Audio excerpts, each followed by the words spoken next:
Auzubillahi minasyaitonirrajim. Bismillahirrahmanirrahim.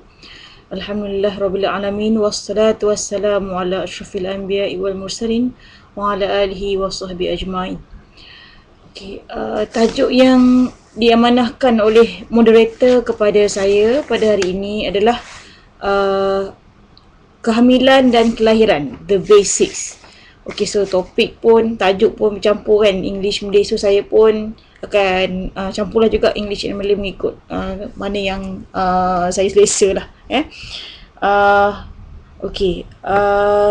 Basically ada sedikit outline lah. Saya agak kikuk sikit kerana selalu kita bagi ceramah, pengisian ataupun even talk, seminar, kita ada dua hala yang mana saya boleh nampak audience dan audience juga boleh nampak saya kan. Yang ini dia susah sikit, rasa macam one way. Saya rasa macam cakap dengan diri sendiri. Tapi insyaAllah lah saya akan cuba yang terbaik. Kadang-kadang rasa macam bipolar mood disorder pun ada, cakap seorang-seorang kan.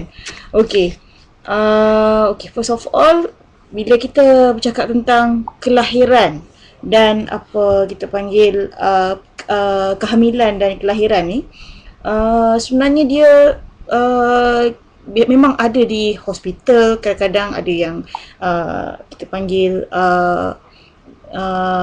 pesatuan-pesatuan ibu sendiri, ada support groups among mothers ya.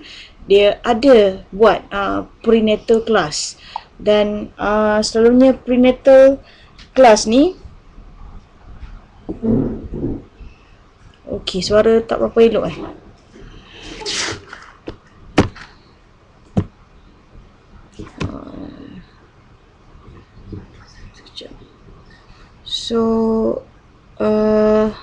saya tak pasti apa ada masalah dengan suara.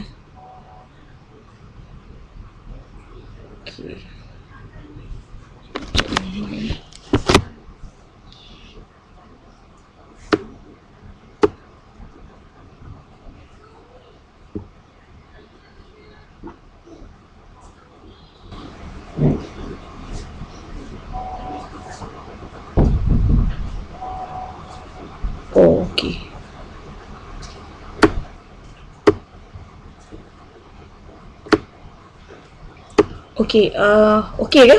Moderator suara dah okey ke? Alright.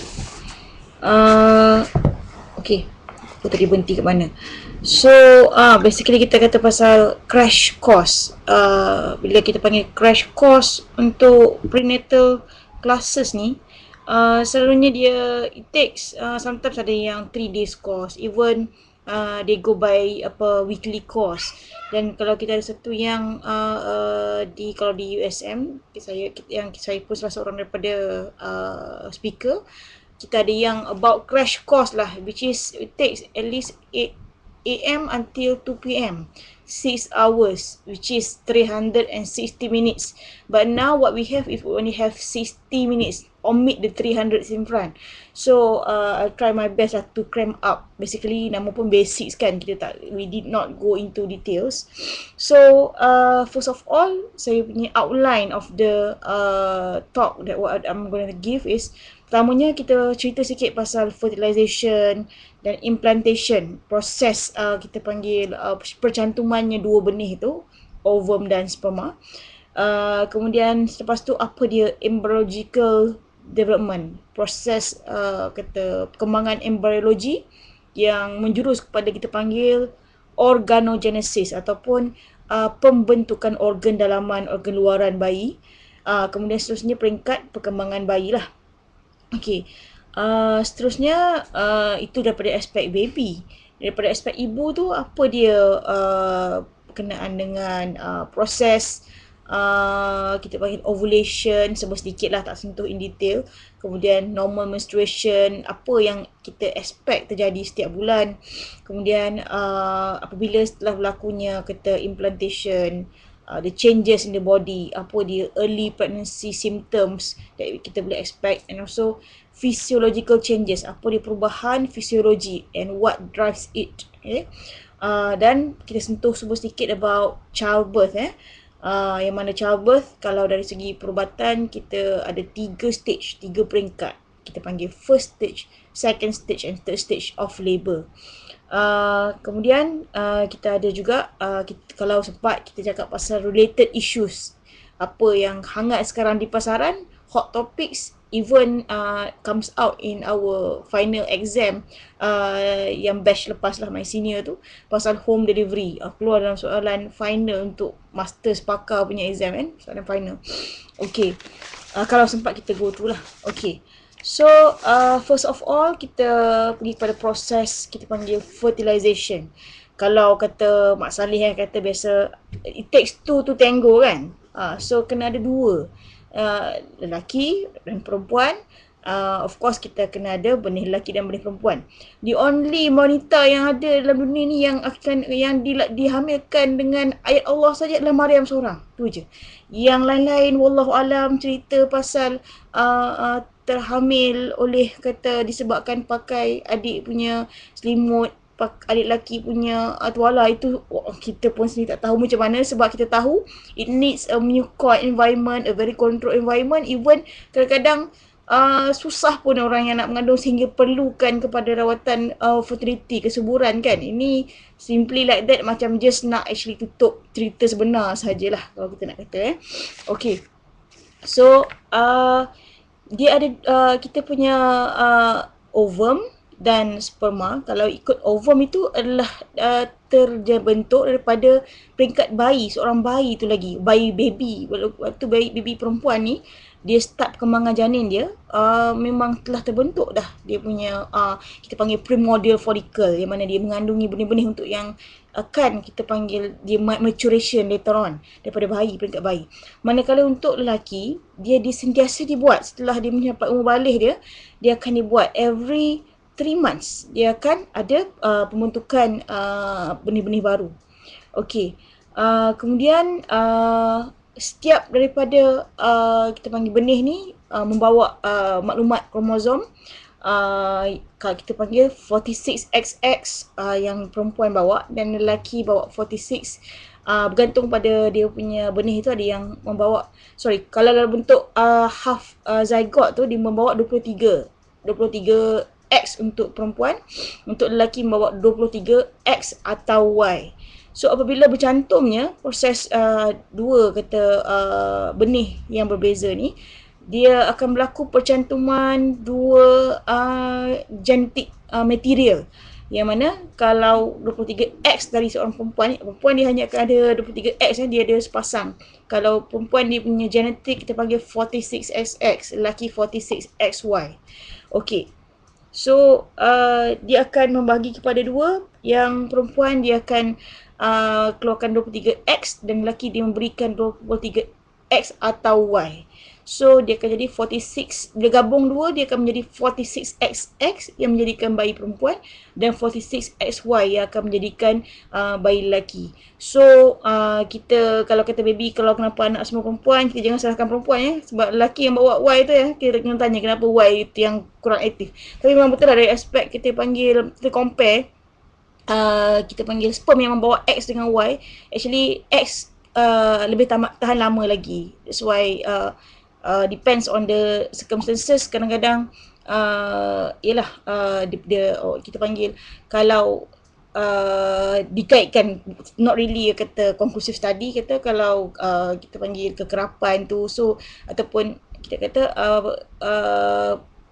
kenapa kita senang, kadang-kadang kita senang dapat baby perempuan, sebab gantung kepada dia punya kedudukan rahim semua tu lah. Okay, yang tu kita rasa kena topik lain tu untuk cerita. Okay, so saya ada sedikit gambar okay.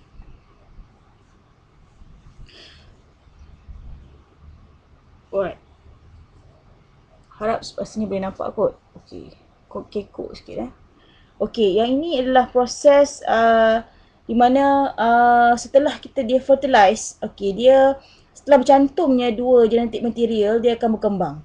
Kita panggil daripada two cell stage ni. Okay, panggil yang ini two cell stage, yang daripada hujung ni two cell stage. Kemudian dia pergi kepada 4 cell stage, kemudian 8 cell stage. Kemudian dia naik lagi, dia jadi 16 cell stage. Jadi dia berganda, 2 kepada 4 kepada 8 kepada 16. 16 tu kita panggil morula stage kalau siapa yang belajar medical ni, embryology tu. And then daripada 16 jadi 32, yang mana 32 tu kita panggil blastosis dah. 32 kita panggil blastosis. Okey, di peringkat-peringkat ni lah memula dia berlaku persediaan bukan terus dalam rahim, dia berlaku dalam tube. So, daripada dalam tube dia akan bergerak daripada 2 cell stage kepada 4 and then kepada 8, 16 sampailah kepada dia 64 tu. Dia akan dalam lebih kurang pada hari minggu kedua tu, hari ke-9, hari ke-14 dia akan bergerak ke dalam rahim dan akan melekat. Itu proses pelekatan pula kita panggil implantation. Okey. Setelah dia implanted dia dapat dia diterima oleh dinding rahim yang kata berkembang tadi. Ini dia punya apa nama ni, baik dia diliputi oleh dinding rahim, pembentukan apa dia menutupi embrio baru ni yang baru kita terhasil lah. Okey. Kemudian alright.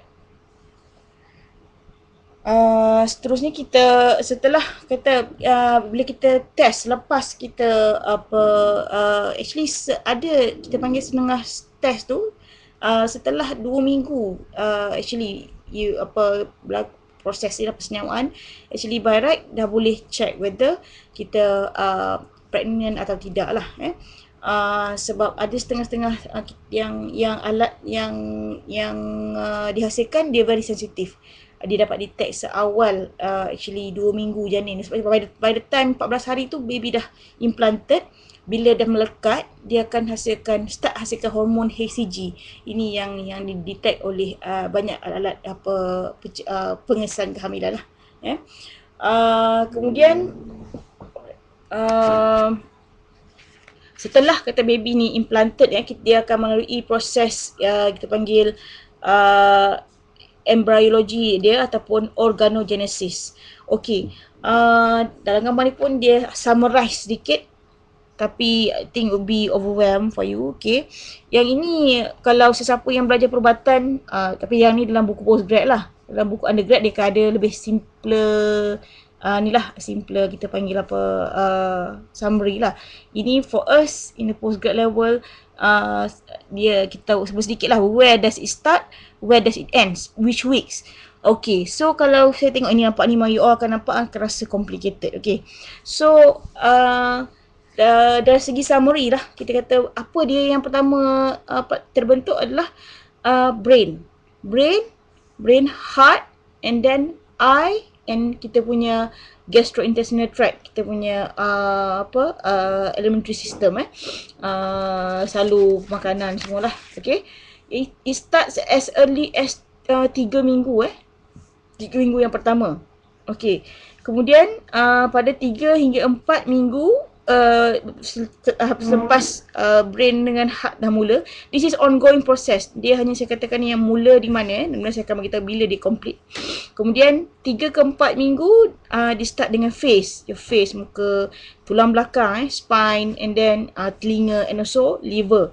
Okay, kemudian pada minggu keempat dan kelima kita punya pembentukan buah pinggang kita, and then the limbs, tangan, kaki, dan juga genitalia, kemaluan luar.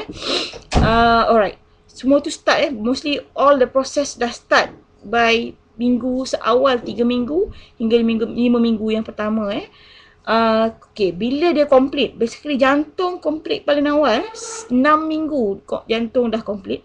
Kemudian 7 minggu dia alat kelamin luaran tu dah terbentuk. Actually lah by right you dah tahu dah is it a boy or is it a girl, tapi 7 weeks very small baby, I think it's just like dalam, kalau kita kira maybe 4 mm, sampai pun maybe dalam 3 cm je panjang. So it's impossible kalau as early as that, walaupun dah lengkap 7 minggu, you nak tanya anak saya boy ke girl, itu memang mustahil lah sebab sangat-sangat kecil. Bayangkan the whole baby punya kepala, crown to rump kita panggil pun, itu pun hanya dalam 3 cm je. Macam mana kita nak tengok yang kecil yang bawah tu Okay. Kemudian pada 8 minggu mata, muka dan juga limbs kaki tangan semua dah siap terbentuk. By 12 minggu, okay, 3 bulan pertama tu liver dan juga internal lah, lebih pada ini liver dan juga buah pinggang complete. Alright. Dan pada 20 minggu kita punya tulang belakang already completed. So actually kalau detail scan, kalau untuk fetal anomaly lah, sometimes kita offer untuk mother yang pernah ada history of baby normal ataupun mother yang ada risk factor macam diabetes dan juga maybe elderly mother mengandung pada usia lewat 45 tahun tu, dia ada risiko yang tinggi untuk dapat masalah baby dengan chromosomal problem lah. So biasa kita offer for detail scan, kita akan dapat nampak lah sama ada tak masalah dalam tulang belakang. Kita panggil spina bifida ke ataupun neural tube defects, kita akan nampak. Okey. Kemudian 24 minggu, 20 hingga 24 minggu, mata dengan semua iris, kornea, retina semua siap terbentuk dengan dia punya apparatus.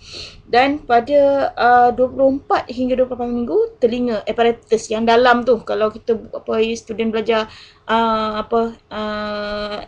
anatomy kan, kita panggil cochlea, itu semua dah terbentuk pada time 20 hingga 24 minggu. 24 hingga 28 minggu. Dan brain completed by 28 weeks. So that's why bila kita tengok baby yang lahir preterm awal sangat, 24 ke 28 minggu, selalunya dia orang boleh survive lah. Kalau Malaysian punya kita panggil survival rate, by 28 weeks selalunya almost about 50, more than 50% survival rate lah. Tapi long term follow up for kita panggil neurodevelopmental dia punya perkembangan saraf otak dan juga kita panggil IQ ke apa, itu lihat kalau 28 minggu tu selalunya yang ada ni, even my friend already an OG specialist lah. He was a 28 weeker baby lah, Prem. He said that he was born 800 gram. Okay, so now he's a specialist. Okay, tapi at 24 weeks, setakat ni lah, baby yang very very preterm 24 minggu, still lagi actually masih dalam follow up, masih kita katakan walaupun dia survive tapi questionable dia punya brain function, because kita tengok tadi, kita kata kajian katakan by 28 weeks baru actually lengkap brain kan. So actually still ongoing study pasal baby yang lahir terlalu very very severely premature lah. Okay, itu berkenaan dengan baby ya. So dengan ibu pula, okay. Untuk ibu ni, okay, basically biasa kita height normal seorang perempuan adalah di antara 24 minggu sehingga 24 hari ke 35 hari. Ada yang wanita tu cepat sikit dia punya height dia, short cycle, ada yang lama, ada yang panjang cycle. Tapi regular, maksudnya dia banyak wanita dalam lingkungan 28 ke 30 hari. Macam bila kita kata height bulan ni jatuh pada 15 hari bulan, bulan depan pun 15, lagi tu pun 15. Memang dia correct dalam 30 hari. Ada yang dia kata anjak saya 2, bulan ni 15 hari bulan, bulan depan 13 hari bulan. So cycle dia maksudnya she is a 28 day cycle lah. Ada pula yang 35 days, bulan ni 15, bulan depan dia datang 20, which is still regular macam tu, tapi it's normal because dalam lingkungan keadaan normal. Okay, so nak kira hari subuh ni selalu kita katakan tolak 14 hari daripada your expected hari untuk datang period. I mean kalau dia punya kita height dia 35 hari, tolak pada 14 hari, dia akan jatuh 21 hari. So pada minggu ketiga only actually dia punya hari subuh. So plus minus 1-2 hari, itu adalah hari yang ialah kalau nak conceive, itulah hari-hari yang digalakkan lah. Ataupun kalau siapa yang tak mau guna apa-apa ubat hormon untuk merancang ke apa, itu juga hari yang perlu dielakkan lah. Kita panggil calendar method of contraception kan. Okay, tapi highest failure rate actually. Kalau siapa yang nak menggunakan calendar method Okay. Kemudian fungsi wanita punya kita panggil dinding rahim ni adalah untuk dipanggil reseptif. Setiap bulan bila lepas haid, dia akan start tebal balik. Dinding rahim akan start tebal untuk bersedia untuk possibility of a pregnancy, possibility of a baby yang akan implant. Okey. So, kalau tidak berlakunya persenjawaan, dia akan runtuhlah tu yang keluar sebagai darah period. Tapi untuk setengah-setengah wanita yang haid dia tak teratur, because memang yalah, you see now kita panggil obesity pandemic is overall. Obesity is a disease of the kata new age kan, dysentery, disease of dysentery, because food is easily kata available, lavishly, luxuriously, senang, you nak stop by whatever, say KFC lah, Pizza Hut lah, okay, and then whatever, banyak sangat, very abundant. So kita terdedah pada obesity. So what obesity done to us? Okay, bila kita, with obesity, kita akan ada high insulin insensitivity, insulin tak berapa nak respons. Jadi banyak kejadian kita panggil polycystic ovary syndrome. Hormon yang tak stabil ni menyebabkan dia kilang telur tu, ovary tu sangat tebal sehingga tidak berlakunya proses ovulation, tersekat. Telur yang ada tu, benih tu tak boleh nak keluar. So itu sometimes period become irregular, tak datang period, dan itu yang kadang-kadang menyebabkan kesukaran untuk mengandung. Okey. Yang itulah kita katakan wanita yang regular period dia lebih mudah. Orang yang tak regular period memang susah untuk mengandung dan perlu sedikit bantuan lah ya, untuk kita panggil hypo-ovulation. Kita akan cuba untuk bantu support ovulation lah. Okey.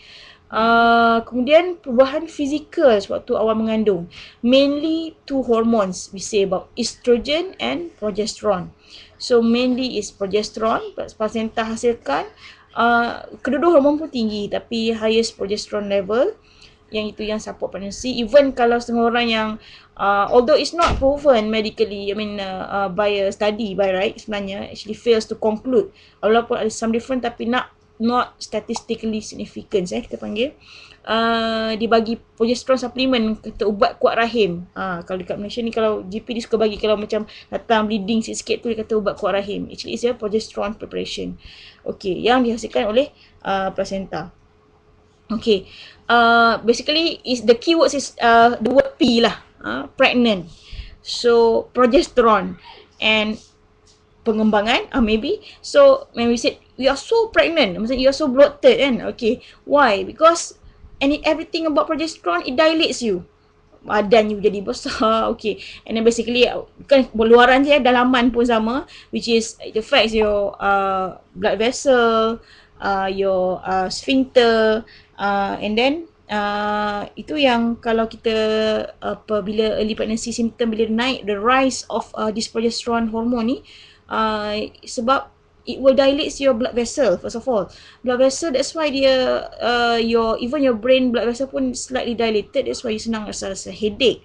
Okay, and then yelah, because you dilate, bila dia mengembang saluran darah dekat brain, dia more blood flow, so you feel headache and that lightheadedness. And then mual-mual, pening, loya. Okay, loya, and then even sometimes vomiting, you vomit out. Why? Because it relax, it dilate the sphincter, your lower esophageal sphincter. Kita punya windpipe ni, ni kan trachea kita punya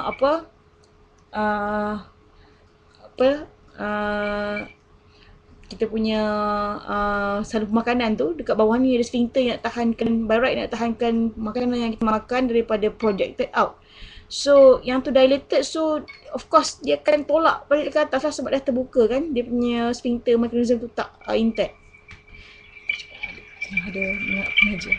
Okay, so kemudian selain daripada tu, kita panggil implantation bleeding.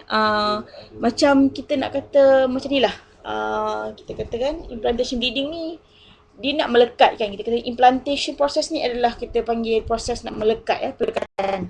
So bila dia nak melekat tu, kalau kita nak tanam lah, kita nak tanam bunga kan, kita kena, saya selalu cakap kat patient, dia akan datang dengan pendarahan yang sikit-sikit.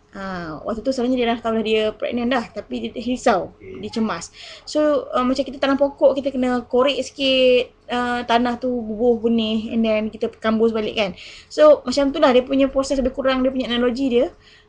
Baby tu, embryo lah nak melekat, dia tak tembuskan perinding rahim tu, kadang-kadang ada erosion ataupun dia terhakis sikit pada lining rahim yang ada saluran darah. That's why dia turun darah yang sikit, tak banyak lah. Okay. Kemudian of course estrogen pun tinggi, dia akan membesarkan payudara seorang perempuan, dia rasa lebih berat, rasa bra size rasa perlu kena adjust, kena tambah kan. Alright. So ini basically adalah saya lupa nak kata first of all lah tadi, miss period. Of course lah miss period kan. Selalu kalau dia regular period, dia kata kenapa tak datang period ni, because it's supposed to be due already. Tapi check, kita tengok UPT positif. Lain pada wanita yang kitaran haid dia tak stabil, tak regular kan. Dia bagi dia biasalah datang haid ni, kata lama-lama sekali sebulan, ada yang datang sebulan, 2 bulan, 2-3 bulan sekali. So yang tu kebanyakannya yang tak sedar sebenarnya dia pregnant kadang-kadang tu sebabnya dia kata biasa je, dia skip haid dia tak regular, dah skip the kata month. Okay. Tapi untuk wanita yang regular, dia akan perasan lah dia punya haid dia missing. Alright. Kemudian selain daripada tu, sebabkan hormon progesteron juga, kita akan rasa faraj, cair faraj tu bekat sikit dan lembab, selalu dia ada discharge. Tak semestinya kata itu adalah kata infected by kuman ke tak, tapi sebab progesteron tu sendiri memang macam saya kata tadi, vasodilate, dia vessel yang even dekat bawah tu pun dia vessel di sekeliling pangkal rahim wanita pun kembang juga. So waktu tu dia secretion pun banyak. Alright. Kemudian disebabkan baby mula akan besar dalam dalam rahim wanita tu, tapi dia organ wanita ni dia dekat dengan pundi kencing. Jadi dia selalu akan rasa kerap nak buang air sebab dia tidak membesar. Sebelum dia naik ke atas, kita panggil pelvic brim, atas pada tulang pinggul tu, dia tertekan dulu pada pundi kencing, so dia akan rasa kerap untuk kencing. Dan juga kadang-kadang tu kerap buang air besar tu pun normal juga sebabnya progesteron lagi sekali. Tu saya kata progesteron ni signifikan untuk wanita mengandung. Dia sebabkan selain pada relaxkan yang atas, dia relaxkan juga yang bawah. So you rasa cepat, kerap rasa nak macam bukan kata diarrhea, not really diarrhea, tapi kerap lah. You pergi 2-3 times, you nak rasa nak pergi toilet, nak buang air besar kan. Alright. Other than that, biasalah cemas, cemburu, semua adalah rasa mula prasangka dengan suami itu adalah dia punya mood changes lah in pregnancy. Okay. Yang tadi tu kita panggil perubahan secara fizikal. What happen inside the body? Okay. Yang ini penting especially untuk those who had already had some medical problem sebab those women yang ada medical problem, they would somehow have deterioration during pregnancy. Why? Okay. First of all, the marked changes, perubahan paling ketara adalah pada sistem kita panggil cardiovascular ataupun sistem jantung, yang mana now before this jantung tu pumping untuk one life, now needs to pump for 2 life, for the baby inside. Baby pun dekat dalam tu dia kata perlu di supply juga dengan nutrient Jadi banyak faktor progesteron lagi sekali. Progesteron ni dia takkan lari dia kembangkan, macam saya cakap tadi, kita kata tadi dia mengembangkan salur darah, termasuklah mengembangkan salur darah yang pada kulit. So salur darah pada kulit dia berkembang, dia menyebabkan kata aliran darah pun perlu ditingkatkan lah, sebab all this vessel mengembang kan, jantung kejemur, kata dia panggil load pada jantung tu lebih lagi, so they have to pump more. So kita akan notice that kita selalu ada rasa kadang-kadang berdebar-debar, ataupun jantung kita berdebar dengan laju, kencang sikit dia punya pulsation. Okay. And then selain daripada jantung yang laju, sebab nak bertambahkan tadi nak supply pada semua tempat yang tadi vasodilate tu, kita ada pertambahan kepada plasma volume ataupun kita panggil blood volume kita bertambah. Ialah sebab one thing, baby nak kena supply, so darah, air dan kata air dalam tubuh pun di channel kepada rahim. Dan kalau kita uterine blood flow, kita kata uterine blood flow tu salur darah yang membekalkan baby pada uri, pada rahim tu bertambah sebanyak 250%, pergi kepada rahim tu, especially bila dia tambah lagi dia dah matang, dah cukup bulan. Okey. Kemudian blood dia changes ni macam dia akan maksimum pada mula naik sedikit pada 12 minggu pertama, dia naik dengan stabil sampai 32 minggu dia akan plateau. Dia akan maksimum pada 32 minggu, yang mana it goes up until almost 40% of the normal blood volume kita, plasma volume kita. So kita ada excess fluid dalam badan. Untuk wanita yang biasa, yang normal, dia ada coping mechanism, dia okay. Tapi untuk wanita yang already had a heart problem is an issue. Waktu ni yang boleh berlaku decompensation, di mana kata dia tak boleh nak handle dah, jantung dia tak boleh nak handle air yang banyak, tak boleh nak handle dah dia punya requirement yang kena pump dengan lebih kuat dan laju tu.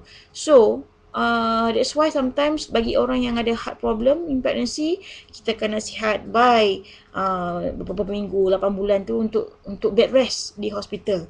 Okay, tu sebab kita kata wanita ni dia tak sama, setiap wanita individualize care dia. Orang yang dengan masalah jantung, yang normal, alhamdulillah normal lah, insyaAllah tak ada masalah. Tetapi yang normal pun sebelum ni mungkin dia ada dah detect, tapi tak detect, dia ada dah masalah jantung tapi not being detected earlier on. So suddenly tiba-tiba jadi makin kata simptom tu makin teruk. Simptom orang mengandung ni sebenarnya susah nak dibezakan dengan simptom orang yang sakit jantung. Orang yang mengandung apa yang tak ada? Dia ada sakit kepala, dia ada jantung berdebar laju, dia sesak nafas. Sesak nafas tu sebabkan baby makin besar tolak dia punya diaphragm ke atas, rasa tidur pun tak boleh lie down flat. Kalau macam medical student or medical professional, dia kata need macam ada ortopnia pula, tak boleh nak baling straight, kena 2-3 pilu. Tapi more of because of the baby tu dah membesar tolak kita punya diaphragm ni ke atas, kita rasa sesak nafas lah. Okay. And then susah kadang-kadang tu nak bezakan dengan orang yang ada sakit jantung. Dan kita panggil injap bunyi murmur, kita panggil heart murmur tu, sometimes it's a normal in the pregnancy itself. Kita akan ada because of hyperdynamic, dia punya dia start dia punya function tu kena almost 50% than before, naik 150% kan. Jadi dia panggil hyperdynamic changes tu I'm going to try to say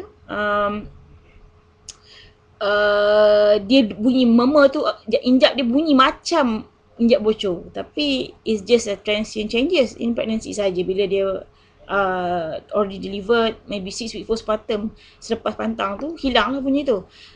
Jadi dia menyebabkan satu grey line, susah nak differentiate sebenarnya wanita ni betul ke ada masalah jantung ataupun it's just a normal changes in pregnancy. Kalau buat kita panggil ECG tracing pun, there is some T inversion normal dalam dalam untuk tanda, bukan semua yang tanda-tanda lah, adalah doktor akan tengok yang sebenarnya adalah normal in beberapa lead dia. Ataupun kalau kata kita buat ECG pun, actually kita akan nampak macam as if like the heart was enlarged, tapi because actually dia panggil left axis deviation, but not really because the heart is enlarged, tapi the baby is pushing up the heart.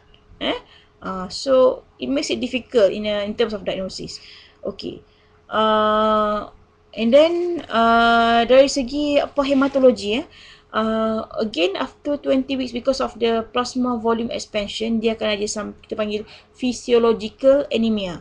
Hemoglobin dia before this mungkin good 11, 13. Asian punya kata average is around 10 lah, 10, 11. I think mine is in 11 lah. When I was pregnant, it was it dropped into 9, I can remember kan. So this is more of physiological lah. So those who already anemic from the beginning, sama ada thalassemia ke apa, of course this condition would have kata giving some problem to them lah, worsening. Okay. Alright. And then okay, so itu sebut sedikit lah pasal physiological changes Alright. And then saya sentuh sikit lah pasal childbirth Kita ada 3 different stages First stage tu adalah first onset. Bila you start ada regular pain yang kita tengok jam mula 10 minit, doktor biasanya dia akan kira in 10 minutes. Mula kita rasa dia jangan, of course bila kita start 28 minggu, 30 minggu ke atas tu kita dah akan mula rasa macam kata keras, mengeras, tapi dipanggil Braxton Hicks. Tapi ini adalah kata satu proses normal. Rahim tu cuba nak berlatih, tapi Braxton Hicks ni rasa keras je, tak sakit. Tapi lama-lama bila dia mula nak berlatih lah, bila dekat dengan tempoh nak bersalin, lama dia akan menjadi makin regular dan makin sakit. So bila kita tengok makin regular sakit tu, dia start dah ada mula sama ada keluar sekali dengan tanda show, kita panggil darah, ataupun air ketubuhan sendiri pecah. Okey, kenapa show tu terjadi? Sebab basically kita punya pangkal rahim ni sepanjang kita mengandung dia ada satu mucus plug ataupun darah, macam kata panggil kalau air kolah dia gabus, dia sumbat. So bila kita dah rahim kita punya cervical opening tu dilated, membesar, this mucus plug gabus tadi tu dia jatuh lah. So it comes out as show, kita panggil. Itulah darah yang tadi tu mucoid dibelendir berdarah tu kita panggil show. Dan kadang-kadang bila kita punya pangkal rahim tu terbuka, kita punya membrane ketuban tu, sarung ketuban tu, sac tu expose dengan environment luar, dia start pecah, leaking, and then dia keluarkan clear liquor lah. Clear tu kalau misalnya clear, tapi kalau baby dah ada berak dalam perut ke apa kita panggil tu, dia start ada meconium, kita panggil najis baby, kita panggil meconium, dia dah stain dengan meconium. Dan meconium stain ni juga adalah salah satu tanda macam baby ni lemas juga. So biasanya doktor akan tengok, tanya ibu, air yang pecah tu, ketuban tu warna apa, is it clear, is it greenish So of course dia akan check balik, akan confirm. Kalau greenish tu they have to do something. Alright. And then usually it lasted maybe 24 hours, and sometimes even some ladies it goes up to 48 hours. So maybe dan kadang-kadang tu kalau kita really not in a true labor, dia mula sakit jadi regular, tapi dia main je, it stops like that. So actually it's a false labor lah. So the true labor yang first stage tu usually maybe 24 to 48 hours. Kemudian dia akan ada changes in the cervix tu, daripada pangkal rahim tu dia akan membuka lah. Dia akan, kita panggil menipis pangkal rahim kita, line tu akan, cervical line akan makin tipis. Kemudian dia akan membuka lah. Okay. Apabila daripada close kepada 1 cm kita panggil, dia first stage of labor tu daripada close sehingga 3 cm. Kalau ikut WHO yang terbaru ni dia kata sampai 4 cm. Alright. Yang tu adalah latent phase, first stage. Okay. Kemudian latent phase yang second stage ni bermula daripada 3 cm atau 4 cm. Kalau WHO terbaru dia ambil, kita panggil carta partograph. Partograph ni ialah parturition, depart of the baby lah, basically from the womb tu. Dia ambil 4 cm. Okay, before this it was previously traditionally takes as 3. So from 4 cm it will takes about roughly 1 cm per hour to get into 10 cm. Bila sampai 10 cm, now we goes into second stage of labor. Okay, bila sampai 10 cm, doktor akan suruh dia akan tengok juga, actually ada juga terbahagi juga latent and active phase dia. Bila sampai, active tu basically bila dah sampai dekat floor, pelvic floor tu, dia rasa urge to bear down, dia rasa macam kata nak berak kan. Yang itu, this process would take around kalau for the first pregnancy 2 hours. Kalau untuk yang dah pernah bersalin sebelum ni, would take maybe around 1 hour or less. Okay. Sampailah second stage ni daripada baby full dilatation of cervix tu, sehinggalah kepada baby lahir lah, anterior shoulder delivered. Then baby keluar, itu dah habis second stage. Okay. Third stage of labor adalah di mana kita katakan proses kelahiran uri lah, selepas daripada baby keluar and sehinggalah kepada uri dikeluarkan. Itu dia panggil third stage. Okay, so okay, untuk labor ni sendiri, of course kalau normal labor insyaAllah actually tak ada masalah sangat. Cuma untuk macam orang wanita yang ada cardiovascular problem, masalah jantung, this labor process is very critical for them. Why? Because waktu kita dalam proses labor, you have a pain will increase your heart rate. Of course, those who had heart problem, they cannot compensate with a sudden increase of heart rate because of this pain. They can tip into heart failure, heart not being functional because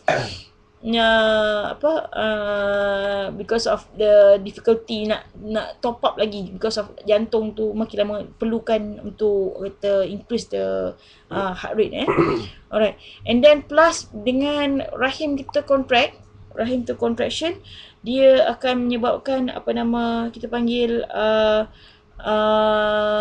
tadi yang kita panggil uterine blood flow tu, dia panggil auto transfusion. Daripada rahim tu, dia channel up balik to the main circulation, and that comes the main problem. Bila heart tu dah handle macam ni, suddenly dia dah nak handle pain, suddenly nak handle this fluid that comes back to the circulation. So this will also tip them into heart failure. Alright, okay. So untuk kata macam di kata Malaysia untuk masa ni yang hangat diperkatakan debate lah now pasal gentle birth, pasal kita panggil bersalin di rumah, and then method of delivery mana yang you nak, which position.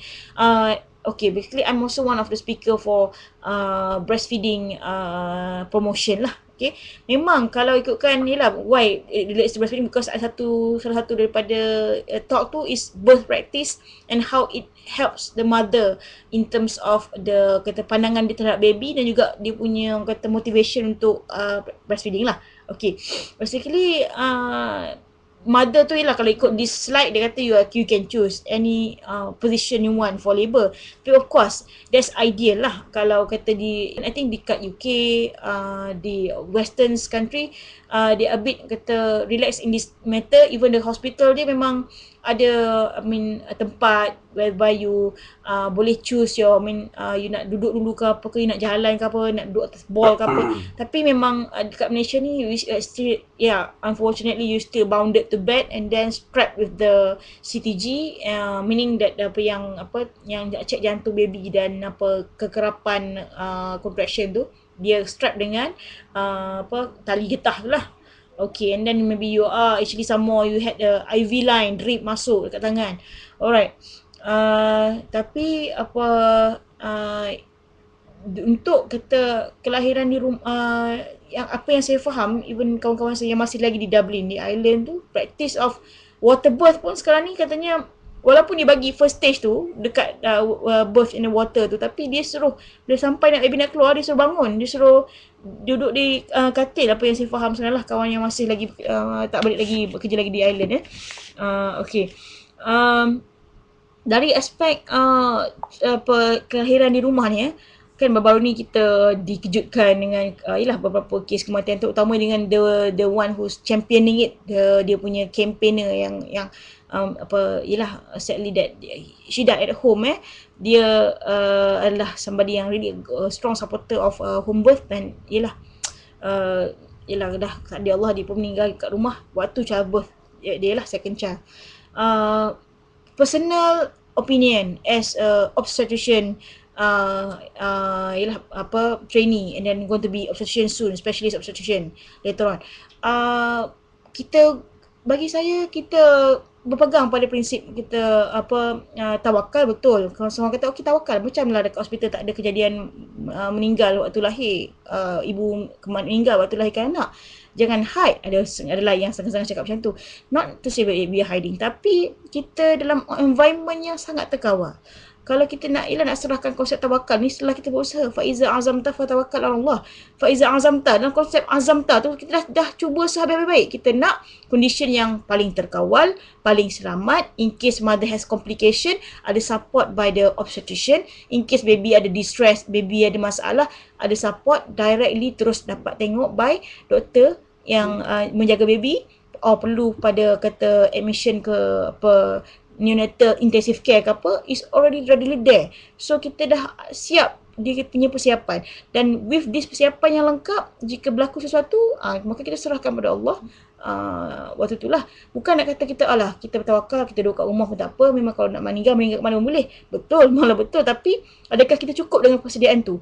Kalau dikatalah kalau saya di Senau, di Kelantan ni, dia jarak hospital dengan rumah kadang-kadang jauh, adakah sempat, is it feasible to come, if any complication develop, would you able to come early as possible to hospital to get the attention? Kalau di KL mungkin rumah dekat, sekejap je sampai, tapi jam pula kat KL, benda yang sejengkal jadi macam bertahun nak sampai because of jam. Okay, so saya rasa kita dah boleh buka pada soalan lah.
Dah nak lah masuk dalam ni.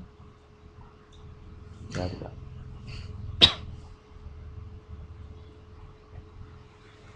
Kalau apa, ada apa soalan lah, saya boleh tunggu.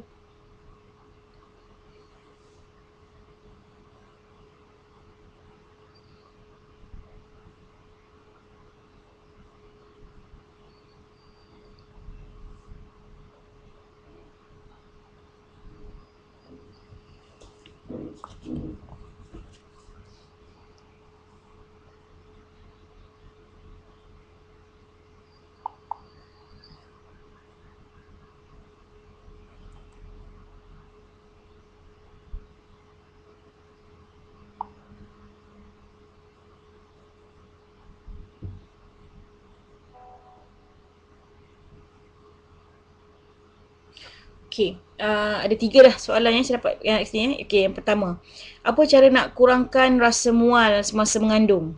Okay, macam saya kata tadi lah, mual tu because of this progesterone, because of the dilatation of the esophageal sphincter tu tadi, yang dilate tu, menyebabkan rasa nak muntah tu kan.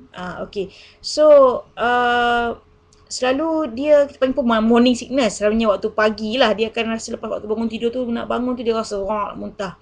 Okey, apa yang boleh kita nak buat untuk kurangkan rasa loya mual ni? First of all, kita cuba elakkan minum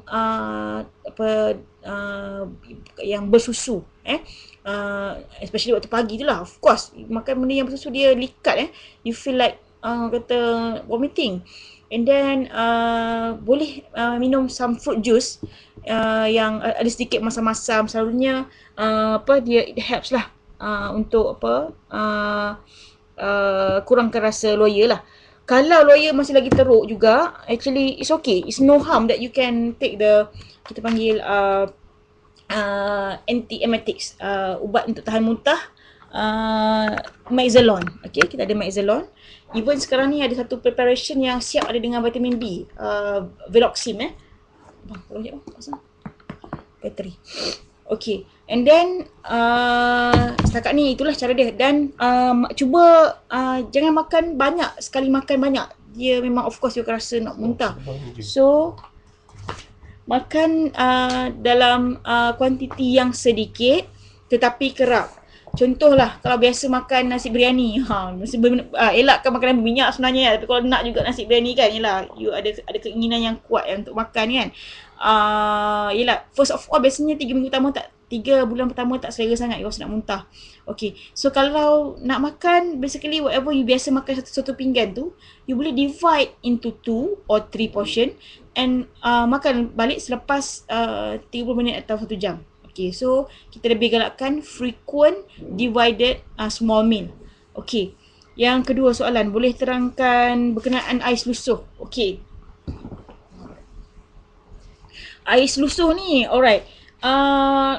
Saya gini, kalau my personal opinion lah, air selusuh ni dia some preparation yang dibuat daripada bahan-bahan dia, I guess daripada natural punya preparation, yang actually somehow dia akan mengandungi oxytocin juga. Sebab we have been dealing with some kata traditional preparation lah.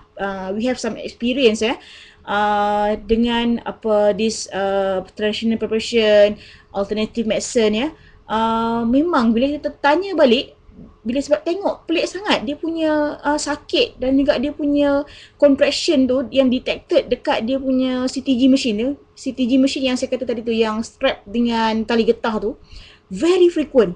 As if like kita orang dah bagi maksimum, kita panggil oxytocin, satu hormon yang memang kita panggil untuk induce tu, macam maksimum, padahal kita tak bagi apa pun. Tanya balik, ada ambil air susu ataupun ada ambil some produk lah, sebab nanti kena saman pula kan sebab produk tu. So bila produk yang dikatakan one of this herbal medication ni dihantar ke makmal, it was confirmed to have oxytocin. So bila kita ambil this supplement, kita jangan lupa doktor pun akan bagi juga. Dia akan tengok proses label semua macam mana. Dia rasa kalau slow pun dia akan bagi. So just fikir balik, dia akan ada double ubat dekat situ. Ubat yang doktor bagi dengan ubat yang this actually ada terdapat dalam traditional preparation ni. Okay, personally kalau untuk saya lah, nak kata tak boleh terus ambil, yelah, to me ada jugalah yang saya pernah buat lah sebenarnya. Jangan ambil lagi, nasihat saya jangan ambil sebab tu rahim tak buka lagi. Nasihatnya, kalau lah betul-betul nak ambil juga, kalau nak ambil, saya tak bagi pun, kalau boleh janganlah. Kalau nak ambil juga, saya nasihat, sarankan tanya dekat doktor, sekarang saya dah buka berapa cm doktor. Okay, kalau doktor tu kata you dah buka 5-6 cm, ambil lah. No harm lah, bukanlah no harm of course. Sebab dengan contraction yang kuat, waktu kita contract tu, waktu tu baby tak dapat flow oksigen. Sebab bila rahim tu dia contract kuat, dia tekan pada tali pusat baby hilang salur darah untuk seketika. So bila kerap sangat sakit tu menyebabkan baby senang untuk lemas. So senang jadi panggil hypoxia. Senang dapat acidosis dalam dia punya brain system dia. So actually bahaya untuk baby lah. Banyak yang saya tengok dekat hospital, dia minum seawal sebelum dia start mula sakit, keluar air darah sikit-sikit, dah ambil air susu, jalan tak buka lagi pun. Tetapi mengapa bahaya? Sebab you just imagine satu rahim yang tengah kecut, jalan tutup. So you see the pressure that it cause, the exert of pressure, lama-lama akan bahaya sangat, boleh even menyebabkan rahim pecah. Okay, whereby kalau jalan dah terbuka, you pressure, memang senang lah dia punya proses ni, tolak, jalan dah buka. So pressure tu exit, keluar lah baby. So untuk saya lah, macam saya kata, tanya dulu doktor dah buka berapa cm, 5-6 cm, okay, nak ambil juga ambil lah. Okay, tapi less than that janganlah nasihatkan, sebab nanya kepada baby lah, dan even pada ibu tu sendiri boleh menyebabkan masalah rahim pecah. Okay, soalan ketiga, apa pandangan doktor berkenaan doktor lelaki yang menguruskan delivery? Okay, alright. Untuk dalam tempoh sekarang ni kita ada banyak peringkat doktor. Ada peringkat doktor tu houseman, ada peringkat doktor tu master student, ada peringkat doktor tu yang ada juga medical officer lah, biasa. Tidak dapat tidak, sekarang ni apa yang saya nampak trend dia, kalau of course tak adanya attendant lelaki ataupun jururawat lelaki berada di Dewan Bersalin, selalunya attendant dan jururawat adalah wanita, kecuali doktor pelatih houseman ataupun ada doktor yang menjalani latihan siswazah lah. Doktor-doktor pegawai perubatan biasa sebagai servis MO pun akan ada, selalunya pada kadang-kadang tu bukannya dia orang minat pun, tapi terpaksa sebab kekurangan doktor sebenarnya. Dan kenapa jadi macam ni? Sebab doktor wanita sendiri sebenarnya dia kurang nak ambil bidang sakit puan. Okey, kalau tanyalah pada suami saya dekat sebelah ni, dia ada sebenarnya, dia dengar ni. Tanya balik dekat dia, dia nak tak isteri dia jadi doktor sakit puan. Saya rasa kalau boleh dia rewind dia punya masa tu untuk waktu saya pilih bidang apa, saya tak bagi tu. Kalau dia tahu macam ni keadaan dia. Yang mana saya kena kerja 7 hingga 8 kali, on call sebulan, anak-anak kat rumah dia yang turun jaga, and then of course bila doktor sakit puan kan, nak kata lah, orang bersalin setiap masa memang setiap masa, so you have to attend. By the time balik rumah dah separuh nyawa dah, anak-anak tak dapat kita nak entertain. So itu yang jadi kadang-kadang wanita dia tak nak bidang-bidang, even tak nak bidang sakit puan dia sendiri, sebab yelah pengorbanan tu, dia kena korbankan diri dia, suami dia, keluarga dia. Jadi mungkin kena ada promotion sikit di kalangan medical student perempuan ni, kata yelah fardu sebenarnya fardu kifayah kan, untuk saya dah jadi fardu ain lah sebab sekarang saya dalam bidang ni kan. Alright, untuk doktor lelaki ni, bagi yang houseman dia tidak dapat tidak, dia adalah salah satu posting wajib kalau di Malaysia. Kalau di UK dan Ireland ada kawan-kawan saya yang tak payah buat posting ONG, dia hanya perlu buat satu surgery, either ortopedik atau surgery. Tetapi kalau di Malaysia adalah salah satu posting wajib, sebab kita masih lagi tak ada satu sistem, bukan tak ada, kita punya sistem dari segi support doktor ratio dengan doktor dengan patient tu masih lagi actually kurang. So doktor-doktor ni perlu ada some ONG experience, obstetric experience. Kalau dia posted to the rural areas, rural klinik kesihatan, dia perlu tahu macam mana nak manage a pregnant woman. So tidak dapat tidak, all housemen actually are binded, they have to do housemanship and have to have some obstetric experience. Itu yang perlu. Alright.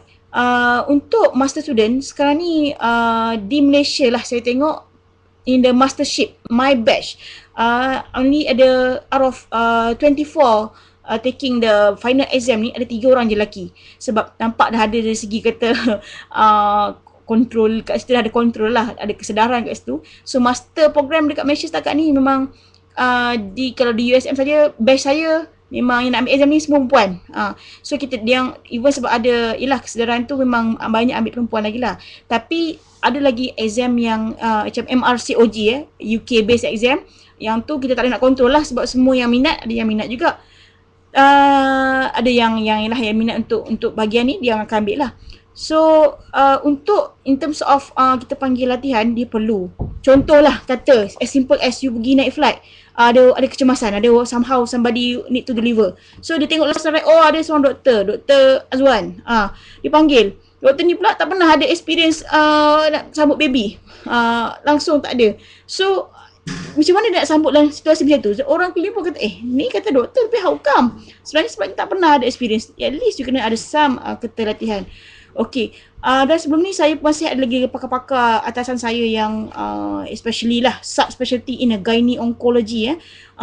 Gynae oncology ni kanser barah sakit puan, yang mana selalunya operation dia adalah operation yang sangat panjang. Saya sendiri pernah berada dalam operation tu, yang mana saya dah on call semalamnya, masuk kerja pukul 7 pagi, tak tidur sepanjang malam, mungkin sejam je sejak saya sempat pejam mata.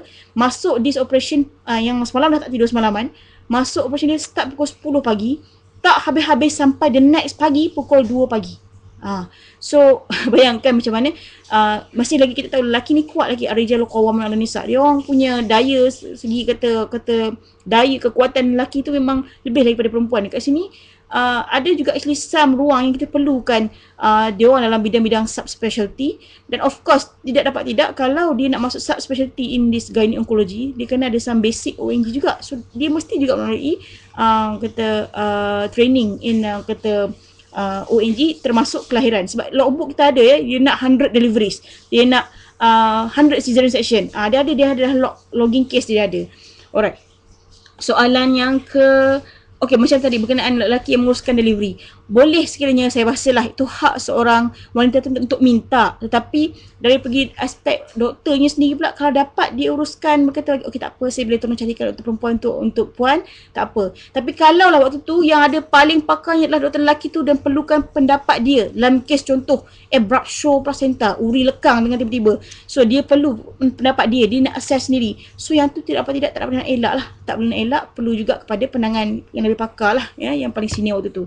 Okey. Yang keempat, berapa kos untuk every visit for antenatal care dekat Malaysia? Okey, kos ni kalau di local health clinic, saya kalau government selalunya free, bawa je your apa tu kita panggil GL. Kalau non government dekat just local clinic biasa, kalau tak silap saya very minimal, start RM1, RM5. Itu untuk peringkat local clinic biasa, the MCHC lah, Maternal Child Health Center. Tapi of course kalau you pergi ke private, the range different every consultation. Kalau you ada scan different. And average I would say around 40 to 100 for every visit di Malaysia. Okay. Depends pula you nak 3D scan, 4D scan, lagi lah it will be charged as per ni lah, per whatever they did lah. Alright. Yang kelima, soalan, apa nasihat doktor untuk bakal ibu yang merancang to get pregnant dalam 2 hingga 3 tahun lagi, tentang persediaan yang perlu dibuat dari sekarang dari segi fizikal dan mental. Okey. Untuk bakal ibu yang merancang untuk pregnant 2-3 tahun lagi. Alright. Dah jumpa calon ke belum? Okey. Sebab macam kita kata it takes two to tango kan. So kita bukan setakat nak tango biasa, bukan nak baby biasa, kita nak super baby. I mean daripada segi akhlak, dari segi iman, dari segi kata apa penghayatan Islam dia. Sama juga first of all balik kepada pemilihan pasangan. Yang 4 tu. Walaupun itu dikatakan untuk cari isteri, actually sama juga it goes by untuk cari suami. Kerana lima liha, kerana hartanya, kerana kecerdikannya, akhirnya kerana agamanya. Itu dulu yang pertama. Alright. Dan selepas itu kita dah merancang, tengok juga diri wanita tu sendiri. Are you in a good health atau tidak? Selalunya memang kalau dari segi kita ada masalah kesihatan, kita memang galakkan ada preconception counselling, especially those with chronic disease, diabetes, ada epilepsy atau ada heart disease. You need some different preparation from others. Yang tu panjang lah, each of it ada dia punya own preparation counselling dia lah. Tapi kalau kata if you are perfectly normal, okay, first of all kita memang, because kita we are Asian, in 1 in 10, maybe as kerap as that, kita ada very high risk to get thalassemia. Alright, so preferably kita check diri kita, adakah kita ni thalassemia carrier, dan pasangan kita adakah dia also thalassemia carrier. Sebab banyak kes yang jadi bila seorang wanita tu thalassemia carrier, husband thalassemia carrier, baby jadi thalassemia major, needs frequent blood transfusion. Of course it will affect the social life. Okay, selain daripada kita check kita punya thalassemia punya status, now it's not a national screening in Malaysia, tapi more of kata opportunistic high risk screening. Boleh tengok ada anemia, kita screen, itu je lah. Tapi kalau kat private lab you can do it, you can ask them to do, you and your pasangan lah. Yang sekarang ni yang dibuat sebagai screening adalah pasangan-pasangan yang nak berkahwin. Now dia dah buat screening untuk HIV lah, which is okay, good. And also kalau if you wish, hepatitis pun actually good lah. This is all about infection punya kata profile lah, biohazard screening lah. Alright. Selain daripada tu, persediaan yang ada, okay, best before you embark into pregnancy, 3 months prior, it is very advisable for you to have folic acid supplement 5 mg. 5 mg tu actually dah hydro, so it won't do any harm to a woman, tapi it will help to prevent spina bifida atau neurotube defect, yang mana masalah yang jantung, tulang belakang tak bercantum tu, tulang belakang dia, ataupun ada masalah dengan baby yang tak ada skull, itu dia dapat elakkan that disease lah. Alright. Selain daripada tu, of course lengkapkan ilmu. Sekarang ni banyak dah buku about parenting, banyak dah buku about pregnancy itself. Macam ini, saya buku ni, this is like 9-10 years ago ni suami saya bagi ni. Waktu saya pregnant anak saya pertama, dah 9 tahun dah dia. Dan bila saya lihat balik buku ni, rupa-rupanya saya ada simpan. Share lah sikit. Ini anak saya punya scan yang pertama ni dia pun tadi tak tunjuk kat dia Alright, kebetulan this is my first book and then husband saya bagi ini buku yang makcik saya waktu tu duduk US. Makcik husband lah, dia bagi lepas dia dah ni. Banyak buku sebenarnya. Alright, buku ni tak payahlah, ni buku saya lah. Ni benda yang nak cakap dalam masa apa 6 jam lah tumbuk offset. Ni buku saya lah ni yang nak diringkaskan dalam masa 60 minit punya talk ni. Banyak dah saya baca buku nak exam ni. Setebal ni berapa inci ni. Tebal ni. Alright, saya tu buku saya lah, buku saya punya saya untuk exam. Alright. So selengkapkan diri dengan ilmu lah, parenting, and then kita ada banyak prenatal class banyak yang buat di Malaysia pun, banyak ada hospital swasta ataupun hospital kerajaan ada yang buat this prenatal class. Kalau although you are not kata pregnant yet pun, actually you can go. Okay, apa peranan suami sewaktu isteri mengandung? Betul ke ada istilah mengidam, dan kalau ibu tu tak dapat makanan yang diidam akan bagi kesan pada anak? Okay, peranan suami sewaktu isteri mengandung, okey lah. Macam benda ni adalah usaha sama kan, sama-sama isteri dengan suami. So this is the most time where you had the most emotional disturbance, emotional paling rapuh lah emosi waktu tu seorang wanita sebenarnya. Dia tiba-tiba je sebab all this hormone lah, this hormonal changes ni, dengan dia rasa alamak sekarang dah tak lawa, dah badan makin besar, makin gemuk, suami takut suami cari orang lain lah, itu banyak. Dia mula mengganggu emosi-emosi dia. So peranan untuk suami tu of course support isteri dia, sama-sama support, and then macam dulu husband saya kata okay, I decide to fully breastfeed my baby. So suami saya pun siap pergi belikan breast pump, kata okay nah bagi hadiah breast pump. Sebabnya bagi semangat untuk fully breastfeedkan baby sebab mana anjuran Al-Quran kita siapa yang nak menyempurnakan penyusuan tu susuilah selama 2 tahun ataupun 30 bulan. Okay, alright. Istilah mengidam it also relates with actually hormonal changes juga. Okay, just imagine the first 12 week you are nauseated, you feel like vomiting, and then suddenly you feel lepas dah adaptation dengan hormon tu, actually more of okay, I've settled up. During the 5th month of pregnancy, I've settled up this kata issue of nausea and vomiting. Now baby itself dalam perut tu dia nak membesar. Yelah, orang kata baby ni parasite, good parasite. Kalau parasite mean dia duduk dalam rahim ibu, dia ambil nutrien dari ibu. Of course lah dengan dia dengan sendirinya, ibu tu sendiri dia akan, yelah, it's a hemostasis system yang Tuhan buat dalam badan. Dia nak kena makan sebab nak for the growing fetus tu. So dah baru je lepas period di mana dia ada very bad experience, nausea, vomiting. Now she feels like eating. So waktu tu dah dia rasa nak cari makanan tu, nak cari makanan ni. Tambah pula dengan masyarakat Melayu ni yang waktu pantang tak boleh makan tu, waktu pantang tak boleh makan ni. Semualah dia nak hadap waktu tu juga. So nak kata ada ke tidak istilah tu mengidam tu, somehow it is by kata some physiological factors, you akan ada rasa lah keinginan kuat untuk makan sesuatu atau menteringingkan sesuatu. Sama ada effect baby ileum meleleh ke, itu wallahu alam. Dari segi kajian sains kita tak ada lagi orang yang buat relate dengan ibu kempunan sesuatu, anak tu ada masalah apa-apa. Okay, right. Soalan 7, doktor, macam mana penyusuan badan boleh menjarakkan kehamilan dari segi fisiologinya? Okay, this is what we call lactation amenorrhea method. Okay, dari segi fisiologi, bila seorang wanita tu menyusukan badan, dia ada sangat tinggi hormon prolaktin dalam badan. That's why kan you see prolaktin, lactin, lactose, tu susu kan. So it is actually hormone derived from the brain, dihasilkan oleh you punya pituitary. Hormon prolaktin ni bila level dia tinggi, dia akan prevent ovulation. Dia ni ada satu hormon yang mana dia duduk sekali dengan kelenjar yang hasilkan follicle stimulating hormone, FSH, LH. Hormon ni adalah yang control ovulation seorang wanita tu setiap bulan.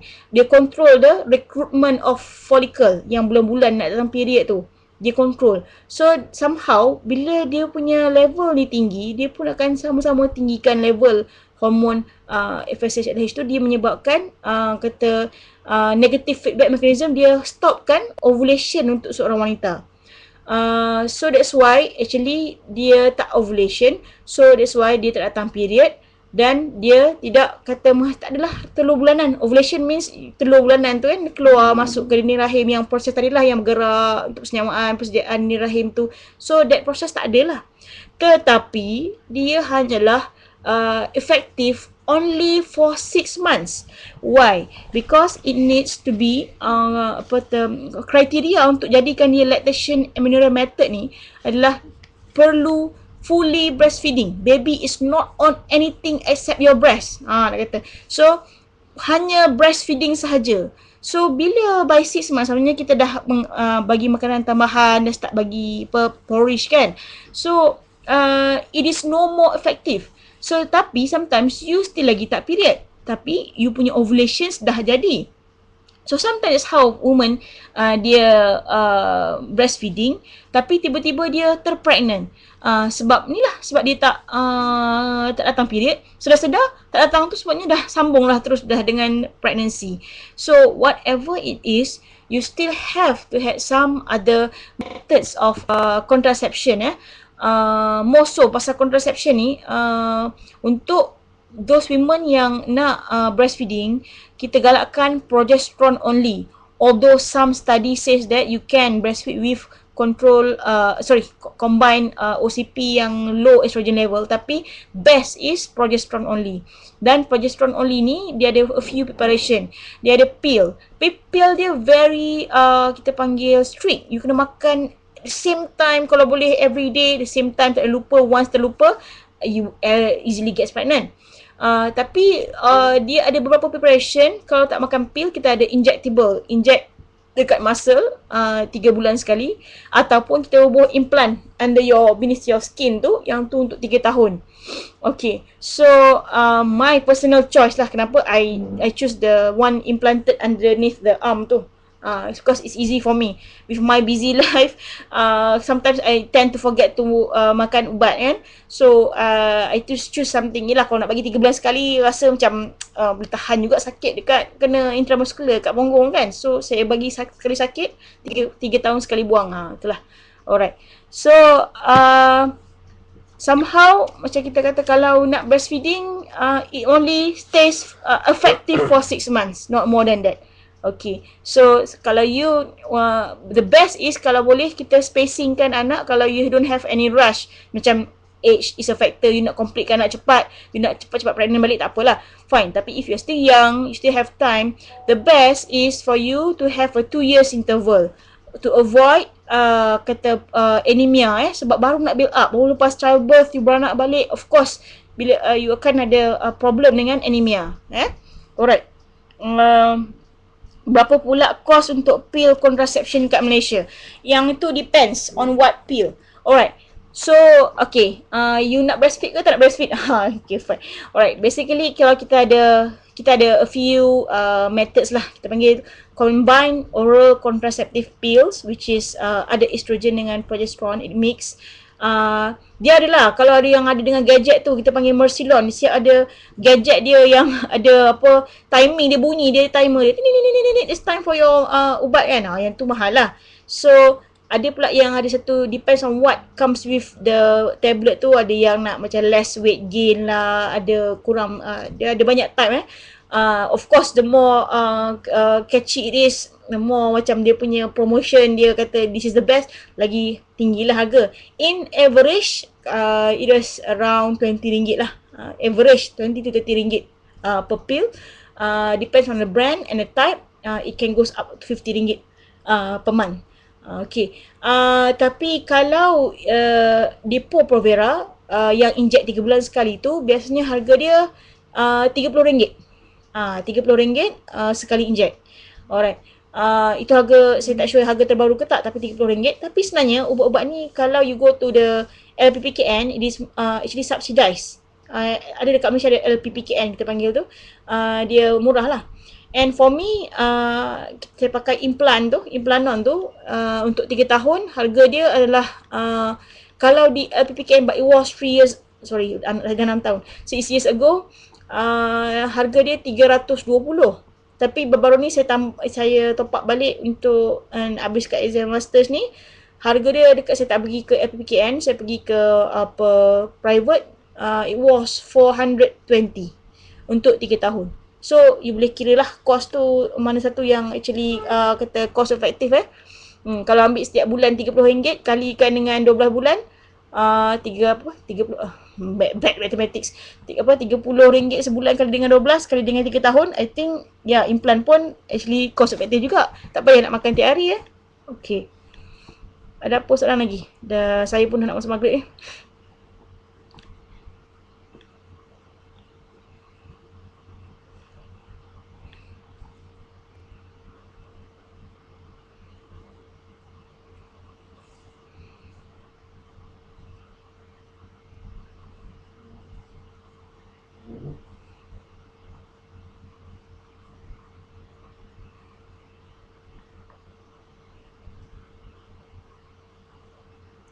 Kalau moderator dah kata boleh end lah tu.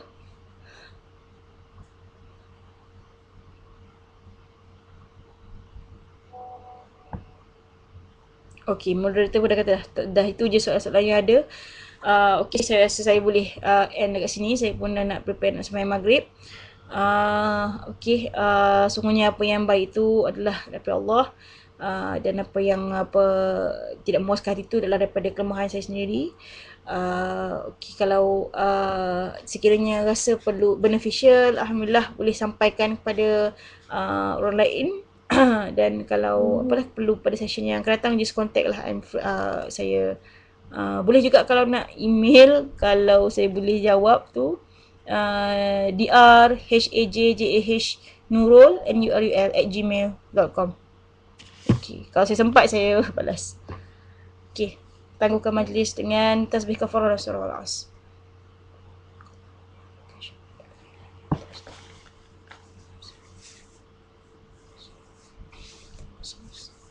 Okay.